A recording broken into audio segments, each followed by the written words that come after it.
Jujutsu Kaisen Season 2 Episode 11 was pretty good. It was one of the most interesting episodes for a multitude of reasons, but that doesn't change the fact that this show is struggling, and this topic ties into the episode itself. So I've been saying this for a while and I'm not the only one. This show has an awful schedule. However, for some bizarre reason, a portion of the fanbase refused to believe it. Well, we now have confirmation. Multiple animators including Itsuki Tsuchigami publicly spoke up about this issue. Tsuchigami went as far as to warn other animators about this production, calling it a complete mess. Those are strong words. A lot of shows face production issues, but rarely do we see animators publicly encourage other people to not get involved. This is an animation breakdown, so I won't dwell on this issue for too long. Basically, production bad. Who could have seen this coming? I made this video over 11 months back. Yes, it was that obvious. Which brings us to the 11th episode. The staff list for this one is really interesting. Of course, it was Hayato Kurosaki's debut as an episode director, but that's not all. The key animator list for this episode almost entirely consists of overseas freelancers. Of course, it's not necessarily a bad thing, but could this be a case of the core team throwing their hands up and entrusting most of this episode to young Twitter-based animators because they had no other choice? Possibly. Or could it just be Goshizono doing Goshizono things? Anyway, let's talk about this episode. Make sure to subscribe.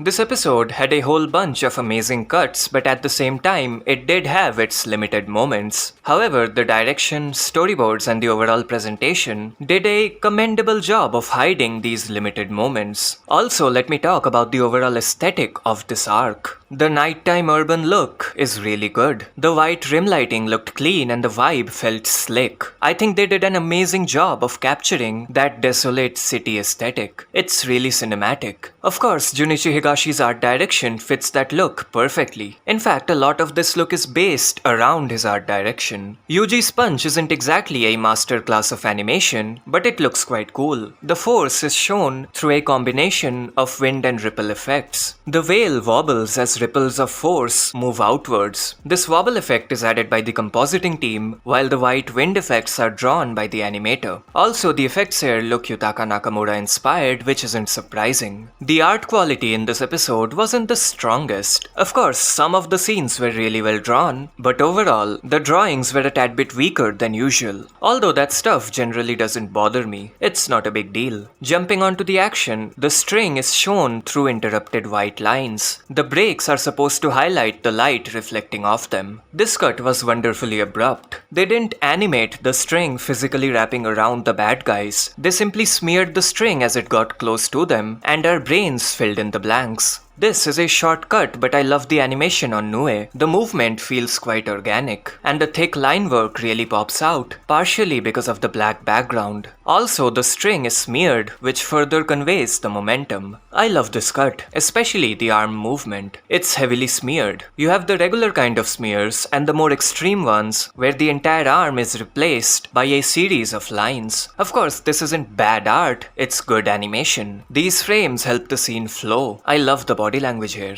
The frame rate drops near the end of this cut. It looked like they didn't bother in betweening this portion, although I do think it's on purpose. It's snappy, but not that post-to-post Kannada type of snappy. Lots of smears even for the simple movements. The fabric looks really good here. There's two different layers of shading on it. Compare that to Yuji's hair, which is completely devoid of any detail. It's a simple shape with no lines on it. The fabric was the priority here, and the shading accentuates the folds and the creases, which in turn makes the movement more energetic. Some really good looking running animation here. The fabric is still quite well drawn. Also love the compositing. Yuji ran past a light source at one point, and the compositing team added a brief white glow to get that across. Also, these two lights actually blink, which again is an effect added by the compositing department. The body language is quite well done here. The little head movement looks nice. The background work is really good in this sequence. I don't think the background is CGI at any point, but it looks 3D. Also, look at how complicated this shot is. The buildings in the background, the wall, the window frame, the table, and the curtains are a part of the background background illustration, while the glass itself and the bed is drawn by the animator, because those things need to interact with the character. The perspective here is a bit awkward. The arms are supposed to be on top of one another, but the drawing doesn't really convey that well. As a result, it looks like the arms are spread apart, meaning one arm is closer to the camera. Despite that, both are equal in size, which looks uncanny. The timing is very snappy here. This object isn't even in this frame, but it completely covers the screen and covers a large distance in the next 2 frames that follow. This gets the speed across. Same thing here. His arm isn't on screen, but 2 impact frames later, a chunk of his arm is gone and the object has traveled a large distance. Again, our brains fill in the blanks. Lovely drawing here. The perspective is quite complicated and the shading looks amazing. Love the effects animation here, both the wind and the liquid. Bit of a layering error. Ino goes off screen, but the top part of his mask gets stuck for a few frames. Again, the body language here is so good. More of those heavily smeared arms. Ino is supposed to be sliding here, and his body language makes it look like he struggled to balance himself for a second, which is a nice touch. Really love the liquid animation throughout this scene. The movement and the shapes look amazing, and the strong white color makes it visually satisfying. Most of the quote animation in this cut is in the form of smears. Ino goes in and out of frame, and the smears on his hand convey the motion. Very dynamic storyboard work. Also, remember what I said about this episode having limited scenes. Basically, instead of showing us the actual motion, they show us the immediate aftermath. For example, they don't show Ino physically ducking to dodge the punch. They show us the immediate aftermath. They don't show us Ino physically tripping this guy. They show us the immediate aftermath where the guy has already been tripped. They don't show us this guy physically falling down. They show us the immediate aftermath where the guy is already on his back. You get the idea. It's very well disguised, but you can spot these moments if you try. Of course, it's not really an issue. This is one of my favorite cuts from this episode. The timing is perfect here. The dog barely moves for several frames, but all of a sudden it closes in, and the movement slows down again. Anticipation done well. Also, the dog drawings look amazing, especially this one. The limited nature of this episode is visible if you look hard enough. We don't get to see Fushiguro's swing or Yuji's punch. They show us the immediate aftermath. That way they don't have to animate the actual motion. Cool exchange of blows. The timing is the best part here. The animation itself is a bit underwhelming. The movement is somewhat basic. This portion did feel weirdly slow. The cuts were positioned awkwardly. We then get this insane sequence mostly animated by Dorian Kulo, although a lot of animators drew the rough draft. This close-up is so incredibly well drawn. Love the lines and the thick blacked out portions of the face. Also, this is an example of action animation that isn't limited. The entire body moves, and we see the motion. Also, this cut is animated on ones, meaning it has a frame rate of 24. The characters move a lot. The actual drawings aren't proportionally accurate at all times, but that's on purpose. They aren't exactly distorted, they are malleable. The shapes are loosely drawn, which allowed the animator to add a sense of momentum to their movements. It looks so smooth. They threw in a couple of impact frames which somehow didn't get ghosted. And if this cut wasn't impressive enough already, Kulo made grandma hair rotate. Such an amazing cut. Look at the amount of detail on the fabric here. It's not easy to draw, especially when the character is moving. Also, nice bit of hand animation, even though we never got to see the object make contact. A very well drawn mouth here. Lots of lines. Also, speaking of lines, look how well drawn this close-up is. The intricate shading and the copious amounts of facial detail in line work. It looks insane. The flashback scenes have a subtle grainy filter added to them, which makes them look slightly different from the present day scenes, which is a good thing. A few awkward cuts here. This cut wasn't meant to be a zoom out. The animator didn't animate the zoom. They artificially zoomed in, which made the line art look weirdly thick.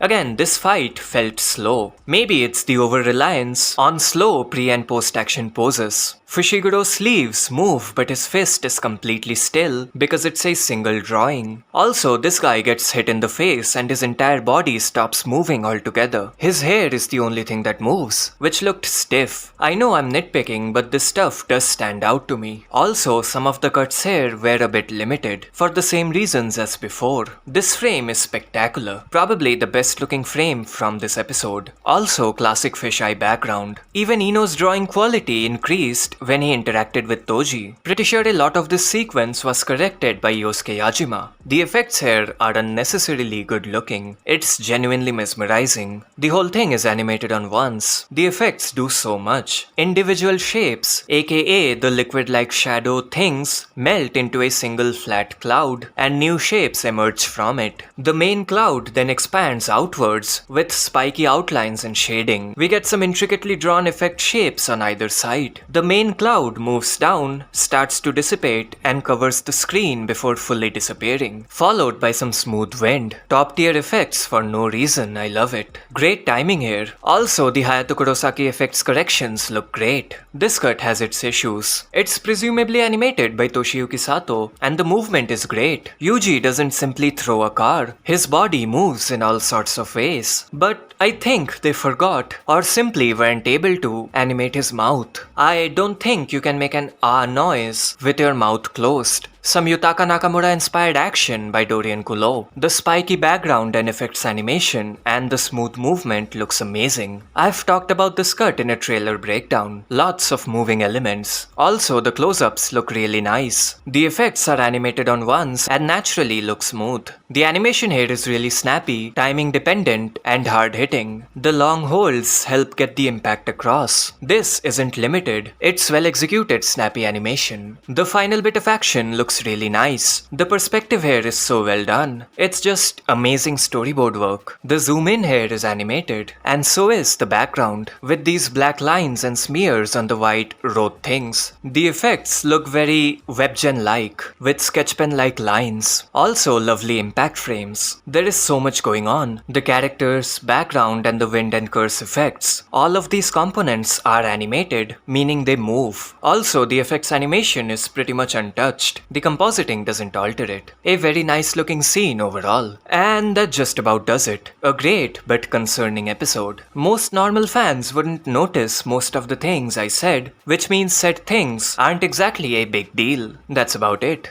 Did you like this video? Check out this other bit of content on screen if you did. Make sure to like and subscribe, and until next time.